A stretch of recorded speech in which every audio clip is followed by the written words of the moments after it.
इस वीडियो में हम पॉलिटिकल साइंस क्लास 11 का चैप्टर फर्स्ट कंप्लीट कर लेंगे। सिर्फ 4 मोस्ट इंपॉर्टेंट क्वेश्चंस पढ़ेंगे। ये पढ़ने के बाद हमारे चैप्टर कंप्लीट हो जाएगा। अगर क्वेश्चंस थोड़े लेफ्ट राइट भी बनते हैं तो भी हम इन 4 क्वेश्चंस को करने के बाद अच्छे से अपना एग्जाम अटेम्प्ट कर पाएंगे। और दूसरी बात ये कि 4 क्वेश्चंस के साथ साथ इनके आंसर भी है। अगर आप एज इट इज इनको नोट्स बना लेते हो तो वो आपको बहुत हेल्पफुल होंगे। तो ये एक वीडियो कंप्लीट आपके लिए सफिशिएंट रहेगी इस चैप्टर को कवर करने के लिए। तो स्टार्ट करते हैं। देखो, हमारा चैप्टर है constitution why and how. Chapter का नाम क्या है? Constitution why and how. अब कॉन्स्टिट्यूशन क्यों चाहिए और ये बना कैसे है, इसमें हमें सिर्फ और सिर्फ इन 2 मेन चीजों पे फोकस करना है। हम इसको कंप्लीट करेंगे 4 मोस्ट इंपॉर्टेंट क्वेश्चंस के साथ। तो वो कौन कौन से 4 मोस्ट इंपॉर्टेंट क्वेश्चंस है उन्हें देख लेते हैं। तो सबसे पहला question, what is a constitution?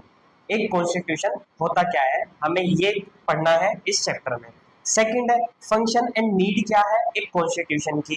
Third, कौन कौन से प्रोविजंस हैं जो हमने अडॉप्ट करे हैं अलग अलग कॉन्स्टिट्यूशंस के। जो वर्ल्ड में अलग अलग कंट्रीज के कॉन्स्टिट्यूशंस है, हमने कौन से कॉन्स्टिट्यूशन से क्या अडॉप्ट करा है, ये एक हमें चीज पढ़नी है। और fourth, how was Indian constitution made. हमें ये सारी चीजें इस चैप्टर में पढ़नी है और उसके बाद हमारा चैप्टर हो जाएगा कंप्लीट।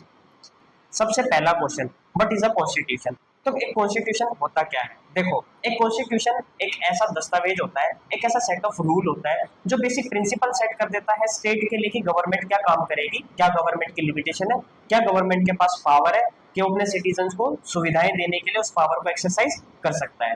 ये जो बेसिक प्रिंसिपल सेट करता है, ये सेट करता है हमारा कॉन्स्टिट्यूशन।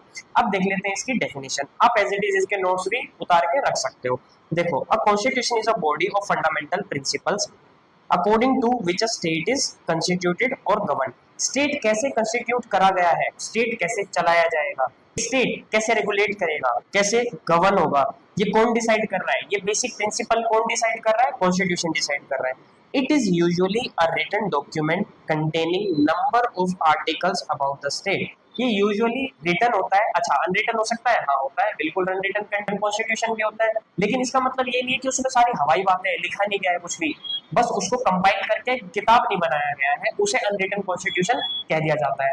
अब रिटन वो होता है जिसको कंपाइल करके प्रॉपर हमने कह दिया कि जी ये कॉन्स्टिट्यूशन है। इसके अंदर होता क्या है, आर्टिकल्स होते हैं जो अलग अलग चीजों के बारे में बता रहे होते हैं। अब आर्टिकल क्या क्या बता रहे होते हैं? Specifying how the state is to be perform, state कैसे परफॉर्म करेगा, कैसे कंस्टिट्यूटेड है, and what norms rules and principle it must follow. जो स्टेट है वो कौन कौन से नॉर्म प्रिंसिपल फॉलो करेगा, ये कौन बताता है? यही बताता है कॉन्स्टिट्यूशन। तो कॉन्स्टिट्यूशन क्या होता है उसकी डेफिनेशन आप यहाँ से लिख सकते हो। नेक्स्ट चलते हैं कि ये ले डाउन क्या क्या करता है। क्या क्या जो हमने बोल तो दिया कि ये बेसिक प्रिंसिपल्स को ले डाउन करता है, लेकिन क्या क्या चीजें ले डाउन करता है तो वो देख लेते हैं।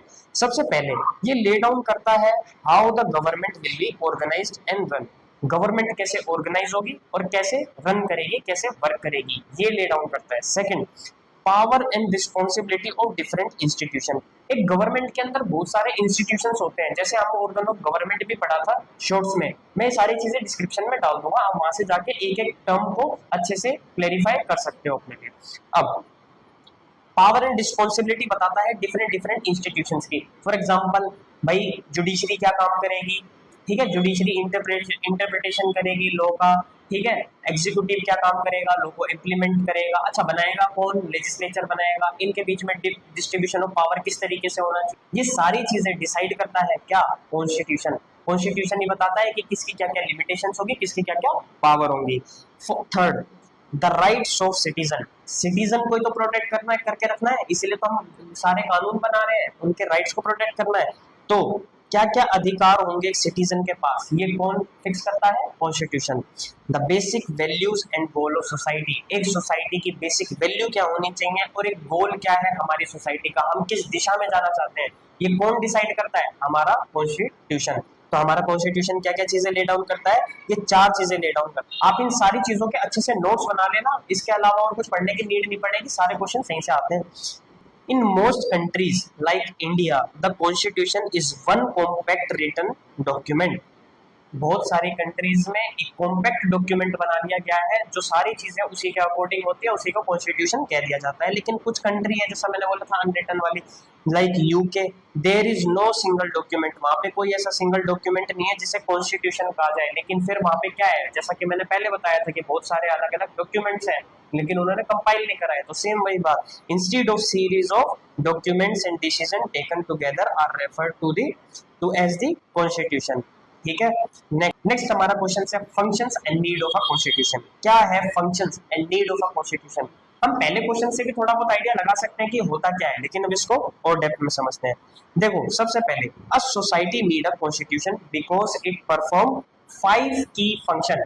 ये 5 की फंक्शन जो होते हैं किसके, कॉन्स्टिट्यूशन के, जो सोसाइटी में चाहिए। सबसे पहला, प्रोवाइड करता है basic rule for coordination and trust, यानी बेसिक रूल्स दे देगा कि सोसाइटी में हर किसी के बीच में एक बेसिक ट्रस्ट हो और एक कोऑर्डिनेशन हो, कि सब एक दूसरे के साथ कोऑर्डिनेट करके काम करें, किसी के साथ कंफ्लिक्टिंग सिचुएशन में ना आए। नेक्स्ट, स्पेसिफाई करता है who has the power to make decision. हर किसी को अगर डिसीजन मेकिंग की पावर दे दी तो सब एक दूसरे के साथ कंफ्लिक्ट में आ सकते हैं। तो ये सारी चीजों को ले डाउन करना किसका काम होता है, कॉन्स्टिट्यूशन का। Third, set limit on the power of government. अगर हमने गवर्नमेंट को बहुत ज्यादा पावर दे दी तो गवर्नमेंट उसका मिसयूज कर सकती है, तो उसको रोकने के लिए गवर्नमेंट के ऊपर लिमिटेशन लगाना किसका काम है, कॉन्स्टिट्यूशन का। Fourth, enable the government to fulfil people's aspiration. Government को इतनी पावर देना कि लोगों की जो एस्पिरेशंस है, लोगों की जो उम्मीदें हैं, उनको फुलफिल करा जा सके, इतनी पावर कॉन्स्टिट्यूशन गवर्नमेंट को देता है। Fifth, express the fundamental identity of people. लोगों की जो फंडामेंटल आइडेंटिटी है उसको एक्सप्रेस किया जा सके, उसको प्रोटेक्टेड रखा जा सके, ये भी किसका काम है, कॉन्स्टिट्यूशन का। तो आपको बेसिक ये 5 की फंक्शंस पता होने चाहिए किसके, कॉन्स्टिट्यूशन के।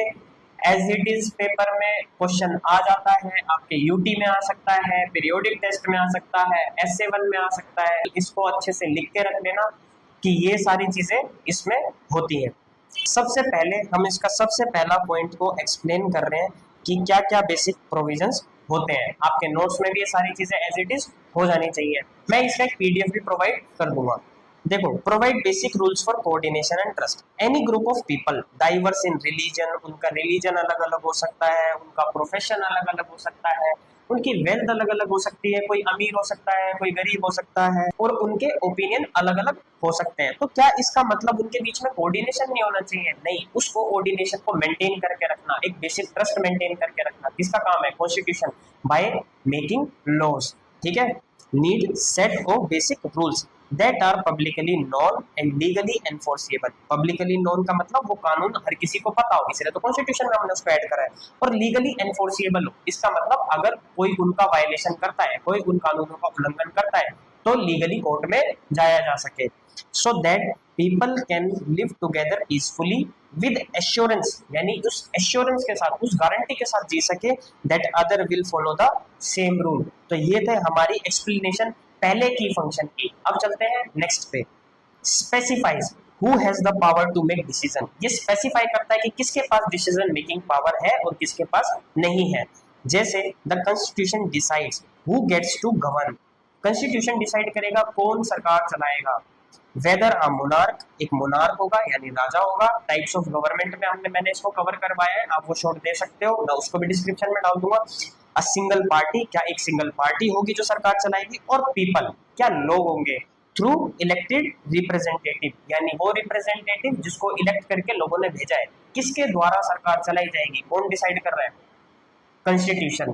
ठीक है, ये सेकंड की function of constitution. It also decides how the government itself be organized and constitute। और ये ऑल्सो ये भी डिसाइड करता है कि सरकार खुद में अपने आप में कैसे कंस्टिट्यूट होगी। क्या सरकार अपनी मनमाने तरीके से काम करेगी, क्या प्रोसीजर उसको फॉलो करना होगा, क्या चेक्स एंड बैलेंसेस होंगे एक दूसरे के ऊपर, ये भी डिसाइड करता है, फिक्स करता है कौन, हमारा कॉन्स्टिट्यूशन। नेक्स्ट हम चलते हैं थर्ड की function, set limits on the power of government. यानी गवर्नमेंट को हमने पावर तो दे दी है, लेकिन एक लिमिट तो लगानी पड़ेगी। ये लिमिट कौन लगाएगा, constitution. A constitution places fundamental limits on what government can do to its citizens।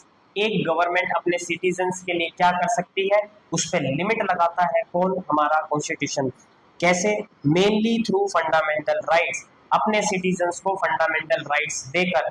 Fundamental rights वो राइट्स जिनको कोई भी वायलेट नहीं कर सकता, अगर वायलेट किया जाता है तो वो व्यक्ति डायरेक्ट सुप्रीम कोर्ट रेमेडी के लिए अप्रोच कर सकता है। इसकी भी लिंक मैं डिस्क्रिप्शन में डाल दूंगा। Protecting people from arbitrary arrest. Arbitrary का मतलब होता है मनमाना। देखो ये वर्ड क्या है, आर्बिट्रेरी, इसका मतलब होता है मनमाना, यानी मनमाना अरेस्ट। सरकार का मन करा तो किसी को अरेस्ट कर लिया, ये रोकने के लिए क्या क्या है कॉन्स्टिट्यूशन में provision? Fundamental rights. And guaranteed freedom of speech, यानी गारंटी दी जाती है फ्रीडम ऑफ स्पीच की, कि जो भी व्यक्ति जो बात बोलना चाहता है वो बोल सके। रिलीजन, जिस भी रिलीजन को फॉलो करना चाहता है, किसी के साथ एसोसिएशन बनाना चाहता है, फ्रीली बना सके, उसमें स्टेट इंटरफेयर नहीं करेगा। एंड ट्रेड, जिसके साथ ट्रेड करना है कर सके। These limits can not be cross, इस लिमिट को क्रॉस नहीं कर सकती government by any government however it came to power. जो भी पावर में गवर्नमेंट आती है इन सारे लिमिट्स को क्रॉस नहीं कर सकती। कौन डिसाइड करता है इस फंक्शन को? कॉन्स्टिट्यूशन। अब हम चलते हैं फोर्थ की फंक्शन पे। फोर्थ की फंक्शन है enables the government to fulfil people's aspirations. हमारा कॉन्स्टिट्यूशन इनेबल करता है गवर्नमेंट को कि इतनी पावर देके कि गवर्नमेंट फुलफिल कर सके क्या? पीपल की एस्पिरेशन को। कैसे? बियॉन्ड लिमिटिंग पावर, हमने लिमिट लगा दिया पावर पे। अब constitution also empower, constitution also empower भी करता है गवर्नमेंट को to take positive steps for social good, यानी सरकार सोशल गुड में पॉजिटिव स्टेप्स ले सकती है, ये पावर भी गवर्नमेंट को देता है कौन? Constitution. Such as reducing equality, जैसे रिड्यूस करना, कम करना इक्वालिटी को, इंश्योर करना सबको एजुकेशन मिले और प्रमोट करना welfare through India's directive principle of state policy. अच्छा, ये जितनी भी टर्म्स है ना, डीपीएसपी, फंडामेंटल राइट्स, क्या इन दोनों के बीच में क्या रिलेशन होता है, ये मैंने ऑलरेडी एक्सप्लेन कर रखा है शॉर्ट्स में, तो इन सारी चीजों की लिंक मैं डिस्क्रिप्शन में दे दूंगा। आप वहां से जाके एक एक बार इनको देख लेना, एक एक मिनट की शॉर्ट है, ये सारे के सारे कंसेप्ट इस तरीके से कवर हो जाएंगे कि अच्छे से अच्छी अंडरस्टैंडिंग बिल्ड हो जाएगी। वन शॉट वीडियो के चक्कर में नहीं पढ़ना पड़ेगा बहुत ज्यादा। इन क्वेश्चंस को भी मैं इसलिए करा रहा हूँ ताकि एक इनिशियल स्टार्ट हो सके कि हम इस तरीके से स्टार्ट करके अपना सिलेबस कवर कर पाए। ये सारी की सारी वीडियोस आपकी बहुत ही ज्यादा अंडरस्टैंडिंग पे वर्क करेंगी, तो इनको सीरियसली लेना, नोट मेकिंग करना और फ्री टाइम में उन शॉर्ट्स को देख लेना। अब हम चलते हैं फिफ्थ की फंक्शन पे। Expresses the fundamental identity of people, ये एक्सप्रेस करता है फंडामेंटल आइडेंटिटी ऑफ पीपल। अब ये जो लोग है, कॉन्स्टिट्यूशन है, ये कॉन्स्टिट्यूशन हमारे जो फ्रेमर्स थे उन्होंने इसी तरीके से इसको फ्रेम करा है कि ये जो हमारी फंडामेंटल आइडेंटिटी है एज एन इंडियन, उसको प्रोटेक्टेड रखा जा सके। इसीलिए हमारा कॉन्स्टिट्यूशन का फिफ्थ की फंक्शन हो जाता है expresses the fundamental identity of people. कैसे? देखते हैं। By agreeing to a common set of basic norms, हम सब एग्री करते हैं एक कॉमन नॉर्म के, यही तो कॉन्स्टिट्यूशन है। The people of country form a shared political and moral identity, हम सब आपस में शेयर करते हैं इंडियंस क्या? एक पॉलिटिकल और मोरल आइडेंटिटी। ठीक है। अब the constitution become the foundation of national identity, तो हमारा कॉन्स्टिट्यूशन हम सबको बांधे रखता है और क्या बनाता है? एक national identity. Shaping how citizen see themselves as one nation, और शेप करता है कि इससे सिटीजन देखते हैं हम सबको एक साथ, यानी सारे लोग मिलकर एक साथ अपने आप को देखते हैं एक सिंगल नेशन। ये कौन बांधे रख रहा है? बेसिक नॉर्म सेट करके कॉन्स्टिट्यूशन। ठीक है, तो ये था हमारा last fifth basic principle of constitution और इसी का फंक्शन और इसी की नीड। अगर इस टाइप का क्वेश्चन बनता है तो आप ये सारी चीजें इजीली मेंशन कर सकते हो और अपने नोट्स प्रिपेयर करके रखना और इन्हीं को रिवाइज करना। दैट्स इट, और कुछ काम नहीं आने वाला, यही सारी चीजें काम मेनली आ रही होंगी। अब हम चलते हैं अपने थर्ड क्वेश्चन पे, जो है provisions adapted from different constitutions of the world. हमने वर्ल्ड में अलग अलग कॉन्स्टिट्यूशन से बहुत सारी चीजें अडॉप्ट करी है, क्या क्या चीजें कहाँ से अडॉप्ट करी है देखते हैं। जैसे डीपीएसपी हमने आयरिश कॉन्स्टिट्यूशन से लिया है, ये होता क्या है, ये सारी चीजें एक बार देख लेते हैं।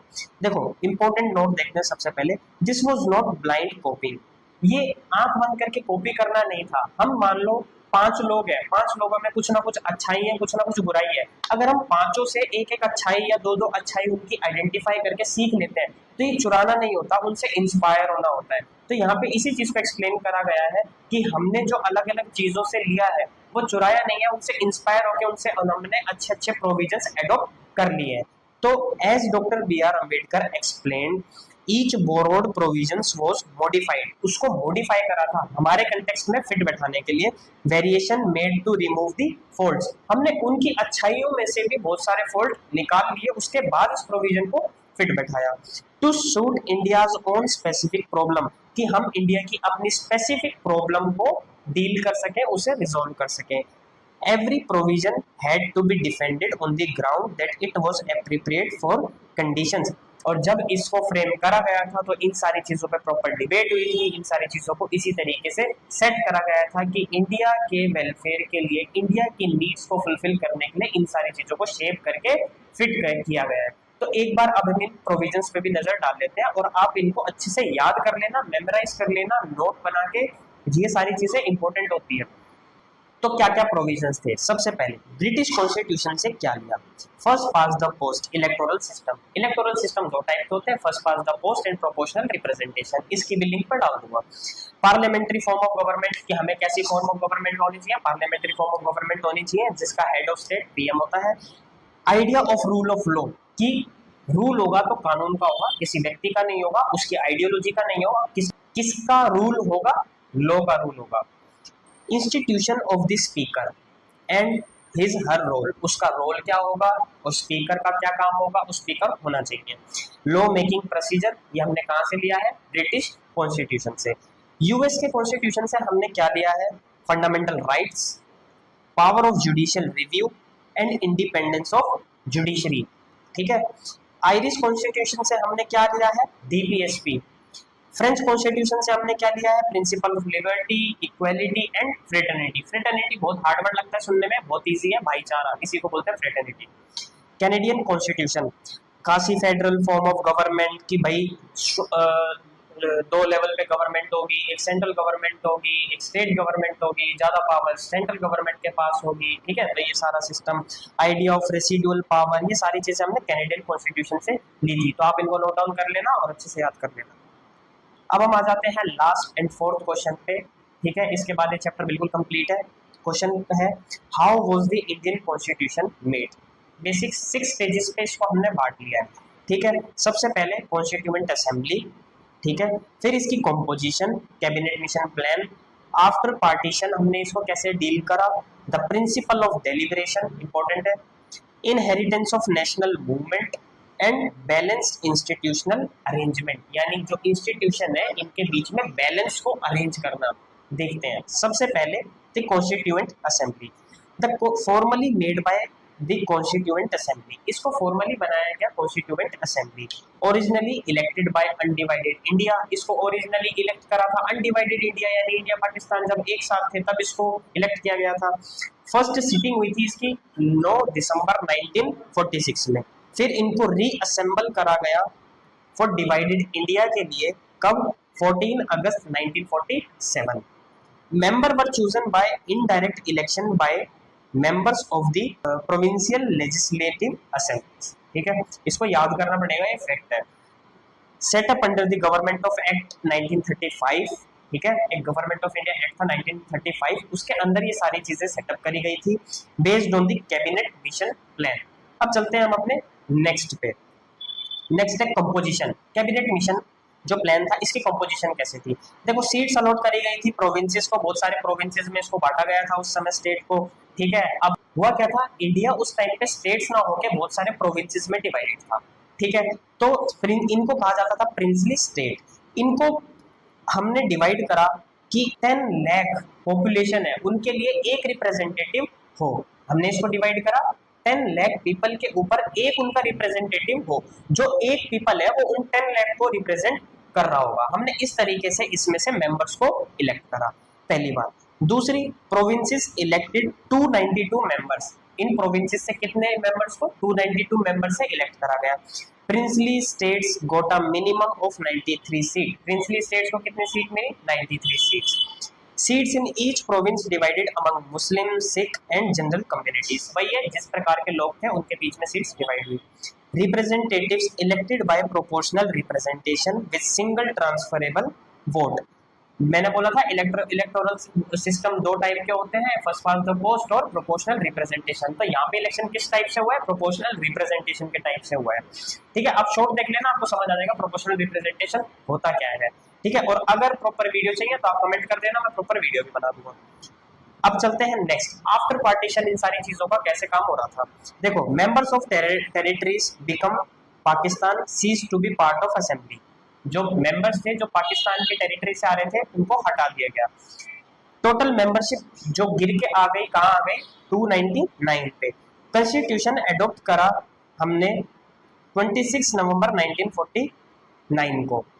284 मेंबर्स साइन करते हैं द फाइनल कॉन्स्टिट्यूशन पे, कब, 24 जनवरी 1950 पे। डेट्स थोड़ी इंपॉर्टेंट है, एक चार्ट बना के कर लेना, मैं एक प्रॉपर शॉर्ट बना दूंगा, इसको याद कैसे करना है वहां से भी हो जाएगा। Constitution came into force 26 January 1950. The assembly included 28 members from the scheduled caste. Congress held about 82% of seats, but accommodated diverse shape of opinion, लेकिन सबके डाइवर्स ओपिनियन थे। अब हम चलते हैं फोर्थ पॉइंट पे। फोर्थ पॉइंट कहता है the principle of deliberation. The principle जो डेलिब्रेशन का ये है क्या, the assembly work through 8 major committees. वहां पे असेंबली की टोटल 8 मेजर कमिटीज थी, chaired by leaders like Nehru, Patel, Prasad and doctor B R Ambedkar. Members engage in public reason. जो मेंबर्स थे ना वो मेन एंगेज थे कि पब्लिक का क्या रीजन है, पब्लिक का क्या समझ है। Giving principled argument rather than pushing narrow self interest. अपना सिर्फ नैरो इंटरेस्ट ना दबाते हुए ये लोग देख रहे थे क्या, पीपल्स रीजन, कि पब्लिक का क्या रीजन है, पब्लिक की क्या समझ है, उस पर हम फोकस करते हैं, उस पर हम डिबेट करते हैं, ना कि अपने इंटरेस्ट को फुलफिल करवाना। यही है principle of deliberation. Nearly every major issue, centre state relation, judiciary के पास क्या पावर रहेगी, प्रॉपर्टी राइट्स होंगे नहीं होंगे, प्रॉपर्टी राइट्स को कैसे डिफाइन करेंगे, ठीक है, वो डिबेटेड इन डेप्थ। इन सारी चीजों पे डिबेट हुई थी बहुत ही ज्यादा डेप्थ में। ठीक है, तो यही है प्रिंसिपल ऑफ डेलिब्रेशन। 3 नंबर का क्वेश्चन आ जाता है, एज इट इज इसको नोट्स बना लो, रिवाइज करते रहना, इजीली हो जाएगा।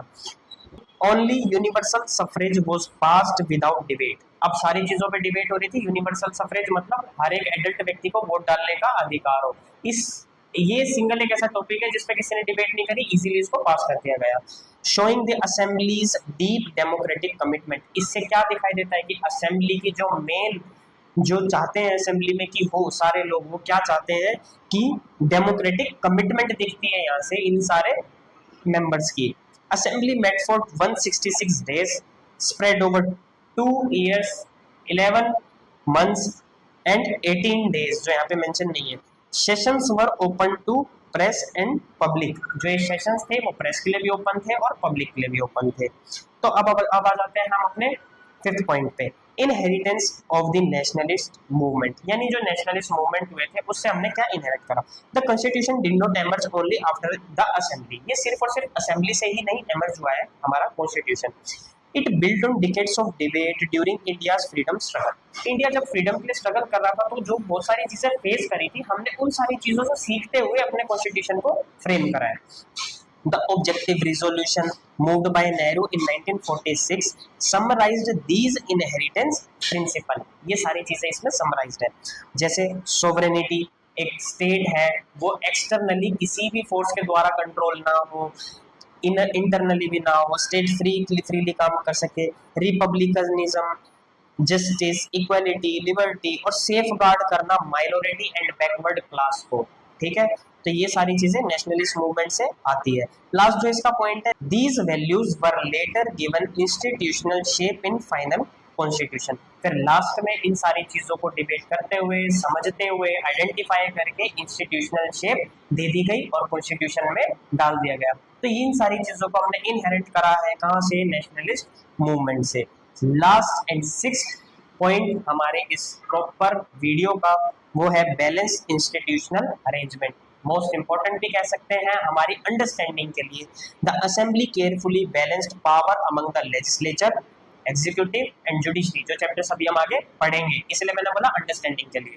It adopted a parliamentary form of government. हमने एडोप्ट करी parliamentary form of government at a federal arrangement. ठीक है, distributing power between state and central government. तो ये था हमारा कंप्लीट चैप्टर। अगर आप यहाँ तक आ गए हो तो बहुत बेस्ट है।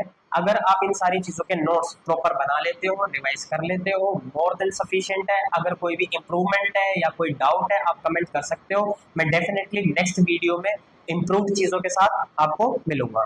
तो ये था हमारा chapter first political science constitution at work book का। ठीक है, आप कोई भी डाउट है, कोई एक्स्ट्रा चीज है तो आप मुझे इंस्टाग्राम पे भी फॉलो करके बता सकते हो।